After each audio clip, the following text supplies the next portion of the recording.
തെരുവുനായ കുറുകെ ചാടിയതിനെ തുടർന്ന് കാർ വൈദ്യുതി തൂണിലിടിച്ച അപകടത്തിൽപ്പെട്ടത് ഷൊർണൂർ കൊടുങ്ങല്ലൂർ സംസ്ഥാന പാതയിൽ അച്ഛനും മകളും സഞ്ചരിച്ചിരുന്ന കാർ. എയർബാഗ് പ്രവർത്തിച്ചതിനാൽ ആർക്കും പരിക്കില്ല. വൈദ്യുതി തൂൺ തകർന്ന് വൈദ്യുതി വിതരണം താറുമാറായി. തൃശൂർ കണ്ണംകുളങ്ങര സെന്ററിൽ നിർത്തിയിട്ടിരുന്ന ഓട്ടോറിക്ഷയ്ക്ക് തീപിടിച്ചു. കത്തി നശിച്ചത് ലിജോ എന്നയാളുടെ ഓട്ടോറിക്ഷ. അഗ്നിരക്ഷാസേന തീയണച്ചു. തൃശൂർ ചാവക്കാട് കോട്ടപ്പുറത്ത് CPIM കോൺഗ്രസ് സംഘർഷം. നഗരസഭാ കൗൺസിലർ അടക്കം 5 പേർക്ക് പരിക്ക്.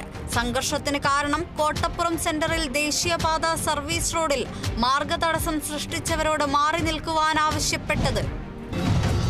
ന്യൂസിലാൻഡിലേക്ക് അനധികൃത നഴ്സിംഗ് റിക്രൂട്ട്മെന്റ് നടക്കുന്നുണ്ടെന്നും ഉദ്യോഗാർത്ഥികൾ ജാഗ്രത പാലിക്കണമെന്നും വിദേശകാര്യ മന്ത്രാലയം. ജാഗ്രതാ നിർദ്ദേശം. കേരളത്തിൽ നിന്നുള്ള നഴ്സിംഗ് പ്രൊഫഷണലുകൾ വിസിറ്റിംഗ് വിസയിൽ അനധികൃതമായി ന്യൂസിലാൻഡിലെത്തുന്നത് ശ്രദ്ധയിൽപ്പെട്ടതിനെ തുടർന്ന്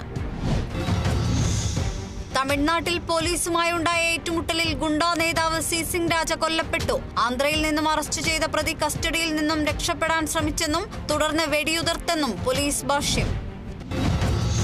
മധ്യപ്രദേശിലെ ജബൽപൂരിൽ നിന്നും മുംബൈയിലേക്ക് പോകുകയായിരുന്ന ഗരീബ് രഥ് എക്സ്പ്രസിൽ പാമ്പിനെ കണ്ടെത്തി. ട്രെയിനിലെ ബർത്തിലായിരുന്നു പാമ്പ്. ദൃശ്യങ്ങൾ സമൂഹ മാധ്യമങ്ങളിൽ പ്രചരിക്കുന്നു.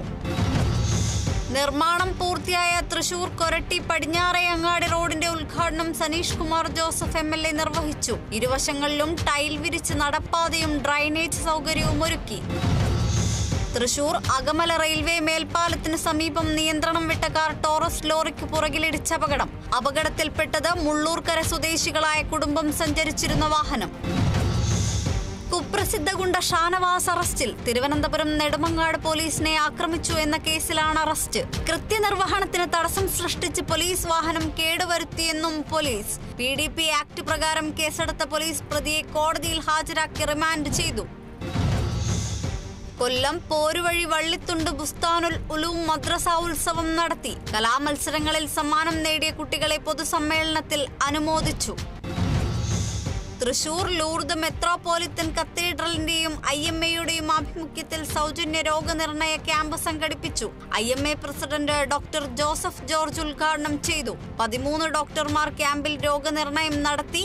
വികാരി ഫാദർ ഡേവിസ് പുലിക്കോട്ടിൽ സന്ദേശം നൽകി.